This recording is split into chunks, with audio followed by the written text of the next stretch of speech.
Hello friends, welcome back to my YouTube channel science and tech के इस episode में मैं आपका स्वागत करना चाहता हूं। आज हम समझेंगे न्यूक्लियर बम ज़्यादा खतरनाक होता है या हाइड्रोजन बम। और तो और हम ये भी समझेंगे कि न्यूक्लियर बम से कैसे बचा जाए। सबसे पहले हम समझेंगे हाइड्रोजन बम के बारे में।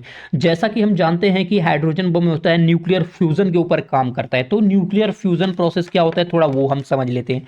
देखिए, न्यूक्लियर फ्यूजन मतलब कह सकते हैं नाभिकीय संलयन। तब ये नाभिकीय संलयन क्या होता है, थोड़ा वो समझ लेते हैं। देखिए, सबसे पहले क्या होता है, इसमें छोटे छोटे जो नाभिक होते हैं एक बड़े नाभिक का निर्माण करते हैं। तो कह सकते हैं ये जो छोटे छोटे नाभिक होते हैं एक बड़े नाभिक का निर्माण करते हैं। तो उसी दौरान क्या हो जाए, जो एनर्जी रिलीज होती है उसी का हम यूटिलाइज करते हैं हाइड्रोजन बम के लिए।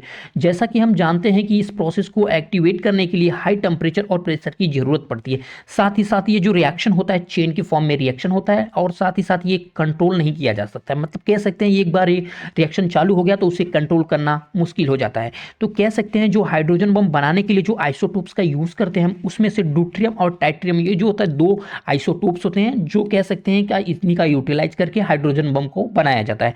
कह सकते हैं जो हाइड्रोजन बम होता है ड्यूट्रियम और टाइट्रियम, इसको एक कंटेनर के अंदर रखा जाता है। साथ ही साथ इसमें यूरेनियम का भी यूज किया जाता है। अब समझते हैं यूरेनियम का यूज क्यों किया जाता है। जैसा कि हम जानते हैं कि ड्यूट्रियम और टाइट्रियम ये दोनों एलिमेंट को रिएक्शन देने के लिए हाई टेम्परेचर और प्रेशर की जरूरत पड़ेगी। तो ये हम क्या करते हैं कि इसमें छोटा सा कह सकते हैं एक न्यूक्लियर बम इसके अंदर रख दिया जाता है, ताकि ये जब न्यूक्लियर बम ब्लास्ट हो तो हाई अमाउंट में एनर्जी रिलीज हो। उससे हाई टेम्परेचर काफ़ी हाई हो जाता है, साथ ही साथ प्रेशर भी बढ़ जाता है, जिससे कि ये नाभिकीय संलयन जो है प्रोसेस है वो एक्टिव हो जाती है, रिएक्शन होने लगता है। तो कह सकते हैं इनकी रेंज की बात कर ली जाए, हाइड्रोजन बम की रेंज की बात कर ली जाए तो ये 20 किलोमीटर तक रेडियस में पूरे तरीके से कह सकते हैं तबाही मचा सकते हैं।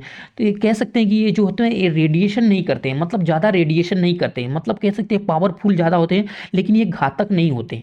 कैसे कि पावर की बात कर ली जाए तो ये फटने के बाद भूकंप तक ला सकते हैं, इतनी इनकी कैपेसिटी है। अब हम थोड़ा समझते हैं न्यूक्लियर फिजन के बारे में। देखिए, नाभिकीय विखंडन क्या होता है, थोड़ा उसके बारे में समझ लेते हैं। देखिए, ये भी रिएक्शन जो होता है ना वो चेन के फॉर्म में रिएक्शन होता है, लेकिन इसको कंट्रोल भी किया जा सकता है, अनकंट्रोल भी किया जा सकता है। हम दोनों तरह से इसको यूटिलाइज कर सकते हैं जो न्यूक्लियर फिजन होता है। तो अब न्यूक्लियर फिजन में दो तरीके से बनाया जाता है। अब क्या बनाया जाता है वो थोड़ा समझते हैं। देखिए, न्यूक्लियर फिजन में जब आप कंट्रोल में बना रहे हैं तो आप उससे इलेक्ट्रिसिटी जनरेट कर सकते हैं, जो न्यूक्लियर पावर प्लांट में होता है, जैसा कि आप जानते हो।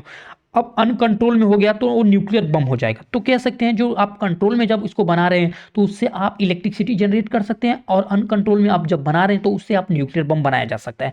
अब हम समझेंगे कि जब परमाणु बम कहीं मारा जाता है तो सबसे पहले क्या होता है। मान लीजिए आपको परमाणु बम कहीं आपने गिरा दिया, तो वहां से 5 से 10 किलोमीटर के रेडियस में ये बहुत ज़्यादा ही तबाही मचा देता है। कह सकते हैं कि ये 10 से 15 मिनट में पूरा इलाका कह सकते हैं पूरी तरीके से ध्वस्त हो सकता है। तो इसका जो रेडिएशन होता है, रेडिएशन की बात कर लिया तो 3 से 4 डे के बाद इसका रेडिएशन होता है। अब रेडिएशन कैसे होता है थोड़ा वो समझते हैं। देखिए, जब ये ब्लास्ट होता है तो इसमें से अलग अलग तरह की कह सकते हैं रेज निकलती हैं। सबसे पहले कह सकते हैं कि गामा रेज, ये बहुत ही मतलब इनकी भेदन क्षमता बहुत ज़्यादा होती है। साथ ही साथ एक्सरे और शॉक वेव भी निकलती हैं। तो सबसे पहले हम समझेंगे गामा रे के बारे में।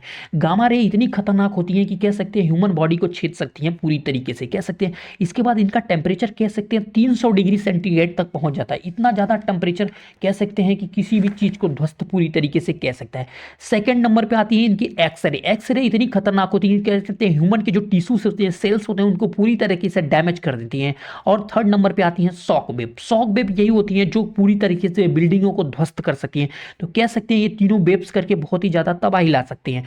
अब हम जानते हैं कि अगर 20 किलोमीटर के रेडियस में इसका क्या असर होता है। कह सकते हैं न्यूक्लियर बम जहां पे गिरा उसके 20 किलोमीटर रेडियस के बाद का क्या असर होगा वहां गए। देखिए, 20 किलोमीटर एरिया की बात कर ली जाए तो ये उतना ज्यादा हानि नहीं पहुंचाती। मतलब कह सकते हैं ह्यूमन बींग्स जो 20 किलोमीटर रेंज के बाहर है उनको आप अगर पोटेशियम आयोडाइड की गोली खिला देते हैं तो आप उसे रेडिएशन से बचाया जा सकता है। अब समझते हैं कि जो न्यूक्लियर बम होता है उससे बचते कैसा है। उसके अगर आप न्यूक्लियर बम फट गया तो उससे आप 20 किलोमीटर के रेडियस में हैं तो आप कैसे बच सकते हैं। अगर आप 20 किलोमीटर दूर हैं तो जहाँ पे आपका बम मतलब जहाँ पे आइटम बम गिराया गया है उससे आप 20 किलोमीटर दूर हैं तो आप कह सकते हैं पोटेशियम आयोडाइड की गोली ले लें।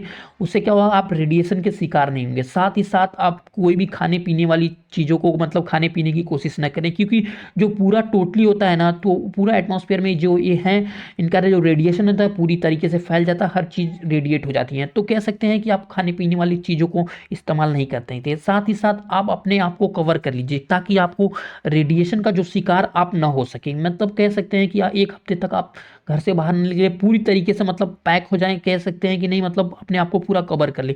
साथ ही साथ आप ऐसे प्लेस पे रहें जहाँ पे क्या होता है कि मतलब ऑक्सीजन का लेवल कम रहे। ऑक्सीजन का लेवल कम रहेगा तो आप कम रेडिएशन होंगे, क्योंकि ये रेडिएशन एक हफ्ते तक बहुत ही ज़्यादा रेडिएशन हो, उसके बाद धीरे धीरे नॉर्मल होता है। मतलब कह सकते हैं कि जो 5 किलोमीटर के रेडियस का होता है, वो 5 किलोमीटर का जो रेडियस होता है उसमें तो कह सकते हैं आप बच नहीं सकते। अगर 5 किलोमीटर रेडियस के अंदर हैं आप, तो आपको कोई नहीं बचा सकता। साथ ही साथ ये इतनी खतरनाक होती है कि सारे डीएनए के ऊपर भी डैमेज करती है। तो कह सकते हैं कि नहीं, इनका डैमेज होने के बाद ये जो बहुत ज़्यादा हानि पेड़ पौधों को भी ज़्यादा पहुंचाती हैं, तो कह सकते हैं पूरी तरीके से रेडिएट कर देती हैं। तो इनका असर बहुत ही ज़्यादा रहता है, और कह सकते हैं कि लाखों साल तक इनका रेडिएशन का असर होता है, और लाखों साल तक रेडिएशन ख़त्म नहीं होता। Thank you friends.